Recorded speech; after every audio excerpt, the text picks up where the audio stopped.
இன்ன வரைக்கும் எங்கள் அம்மா வாயிலையோ இதே எங்கள் தலைவர் வாயிலையோ இந்த மாதிரி ஒரு சின்ன தகாத வார்த்தைகள் கூட வந்தது கிடையாது. நாங்கள் கேட்டதே கிடையாது. அவங்க மட்டும் அவங்கள விட முன்ன ஆண்டவங்க காரியம். காமராஜர் ஆட்சியில் இருந்து வர்றவங்க வார்த்தையில் கூட நிதானம் இருந்தது. உங்கள்கிட்ட இந்த நிதானம் கிடையாது. குழந்தைங்க இருக்குல்ல, அப்பா ஓட்டு போடு, தாத்தா ஓட்டு போடுனாங்க. இவர் மாமா ஓட்டு போடுங்கனாங்க. ஆனா அந்த மாமா ஓட்டு போடுன்னு சொன்ன குழந்தைங்க இன்னைக்கு பாதிப்பு அடைஞ்சிருக்கு. ஒரு நாளைக்கு குறைஞ்சது 2, 3 பாலியல் வன்கொடுமை. இன்னைக்கு பார்த்தீங்கன்னா கூட்டு பாலியல் வன்கொடுமை தாவேகா நிர்வாகியால் நடந்திருக்கு. எங்கள் அம்மா ஆட்சியில் கரண்ட் எங்களுக்கு நின்னதே கிடையாது.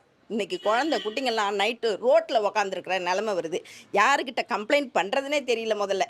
2013லயும் சரி, 2021லயும் சரி, கரெக்ட்டா அதிமுக ஆட்சி அம்மா எப்போல்லாம் ஃபேவரா கரெக்ட்டா இருந்தாங்களோ, சட்ட ஒழுங்கு தெளிவா இருந்தது. எடப்பாடியார் அரசும் நல்லா இருந்தது. ஸ்டாலின் பொம்மை அரசு முடிஞ்சு போய் குளத்தூரே தோத்துட்டாரு அவரு. இதே நிலைமை மீண்டும் பெரம்பூர்லயும் அவர் தோப்பாரு.